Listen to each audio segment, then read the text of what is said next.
Yo, how's it going, everybody? OG Kish back with a new video. Today we're going to be taking a look at a place on Earth where people live, a crazy place that is.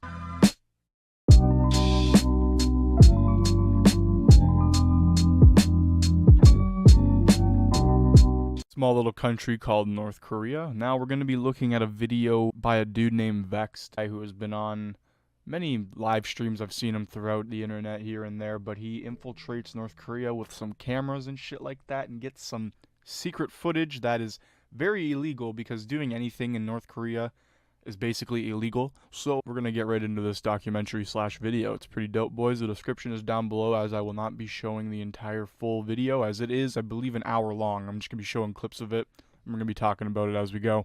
For several months, the world has been consumed with one burning question. Why hasn't Vex uploaded for over 3 months? Well, the truth is really quite obvious. The North Korean government is trying to kill me. Ever since traveling to North Korea, it's been obvious I've been under watch. For the past few months, I've been hiding in the one place the North Korean spies won't be able to find me. So like I said, guys, it's a whole documentary. If you guys want to go watch this yourselves, link is definitely going to be in the description. Go check it out. Like I said, I'm not showing the entire video. It is a very long video. Let's just get into some interesting parts of it. Not all of them. Not all of it. I'm not gonna show all of it, okay? No, and they don't play by the rules. They will go to any length to eliminate anyone opposing their regime. Take for instance Kim Jong-nam, true heir to the Korean throne, assassinated in broad daylight in an international airport by North Korean spies. Bam, gone in 15 seconds.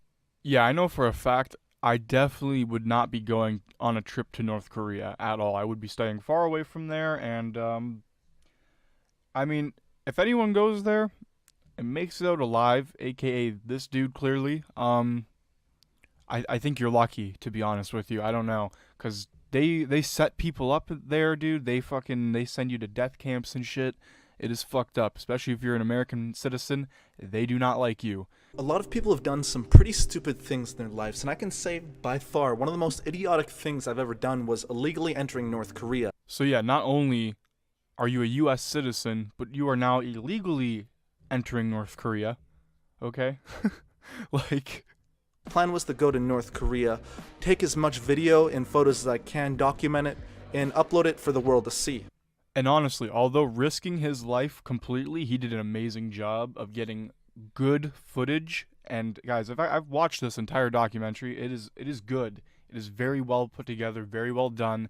I will 100% recommend it, because like I said, I'm not showing it all, so go check it out. See, I was really almost caught while I was there. I aroused a lot of suspicion. I was warned multiple times with the intention to do something illegal just like I was. And he stole a poster and he was arrested at the airport, and shortly after that he was killed by the regime. You see, me and Otto kind of have a similar story. We were both university students, both American.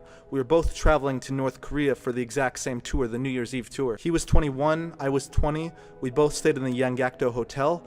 I remember hearing about that. This dude went to North Korea, quote unquote, took a poster, which, I mean, from the footage he just showed, you can barely even tell in the footage if it's him or not. It's like just a black silhouette at that point.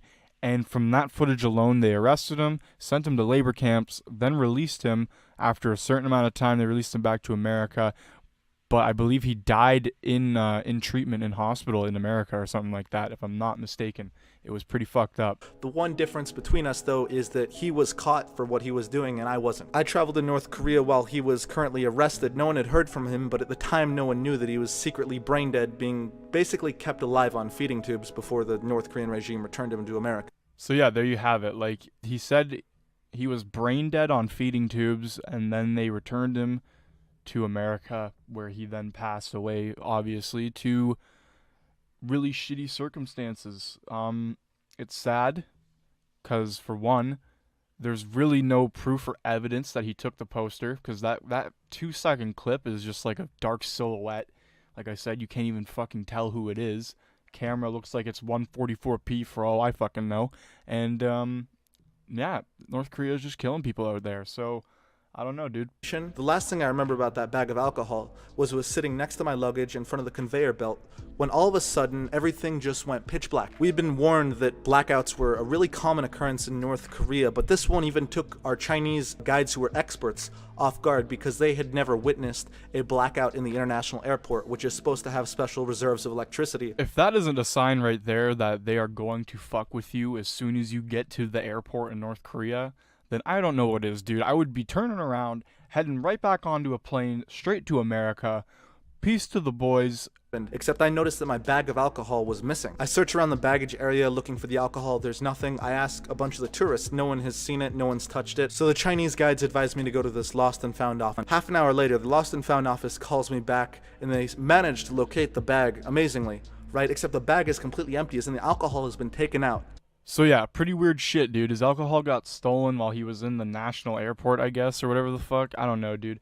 We're going to skip a little bit ahead into the video because I don't want to show it all. We're going to go right into this next part right here. On top of this, me vlogging and doing a lot of video recording caused me to stand out quite substantially. And a lot of them actually ended up making me a bit of a meme. In fact, mocking me and not being very nice to me because I was standing out so much by recording a lot of the tour. Because I was doing something different, I stood out from everybody else. And because of this, I noticed people started excluding me. Whenever I'd sit down to drink, people wouldn't be very welcoming. Whenever I'd sit next to them on the bus or try to strike up a conversation, they wouldn't be very eager to engage with me. Which is pretty weird because usually when you go to a different place and you vacation somewhere or you go somewhere on a tour, the people there are usually very friendly and inviting and they want to talk to you and they want to show you things or whatever and they want to, I don't know, they want to engage with the random people that come to their country. Here it's like, no, we don't even want to talk to you. We don't even want to look at you. We just want to make fun of you. Well, I got my answer, kind of. Can you check the thing up your head? Yeah, sure. Really want me not to? Yeah.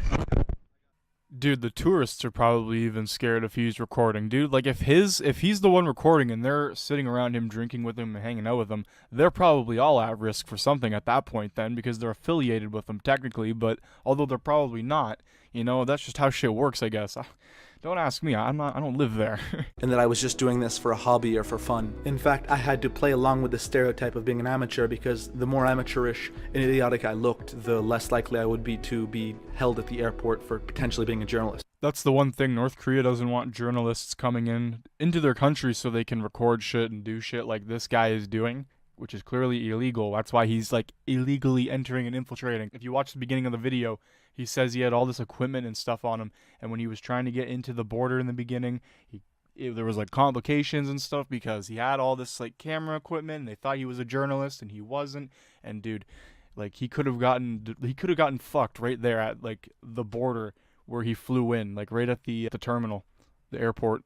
By far the worst experience I had with tourists in North Korea was when I was just standing alone in a bar having a drink by myself. When a large group of tourists mobbed me and forced me into the corner of the bar and took out their cell phones and started recording me with their flashlights on. They forced me against the wall, and this was a demeaning high school mentality attack against me. The best thing I could do in this situation when mobbed by other people recording me was just act like it didn't bother me and that I was totally fine with it and I was totally in on the joke, right? I just don't understand. Like, you're all tourists in North Korea. Why are you? What's the whole point of this? I just don't understand it. This is fun for Louis, a YouTuber who traveled there and vlogged there. His vlogs made North Korea look like a fun and amazing place to travel to.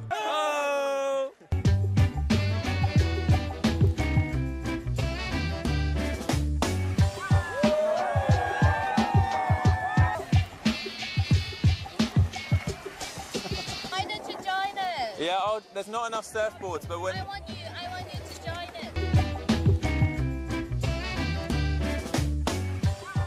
In fact, there was no criticisms or warning about North Korea in that entire video of his. Philip DeFranco actually criticized Fun for Louis pretty badly for having sugarcoated the country and not offered any critical perspective of what's going on there. See, boys, it's a whole thing. North Korea wants to make themselves look better and get rid of all the bad stigma around their country when it's clearly a horrible and terrible place to be when they have a 4-second clip of a dude taking a poster off the wall, taking some random American kid in university and then killing his ass basically and then sending him back to America after. That's fucked up. That's not some good shit. And when you have YouTubers posting propaganda and shit like that, it doesn't look fucking good at all.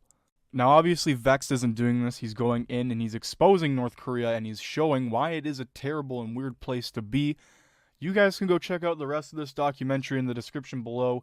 Thank you guys for chilling and watching. Like I said, this is about an hour-long documentary, so I'm not going to make the entire video an hour long, because fuck that. We're already about 10 minutes in. I'm going to call that a video there. So thank you guys for watching. Like, comment, and subscribe, and I'll see you guys in the next video. Tell me what you guys want me to react to.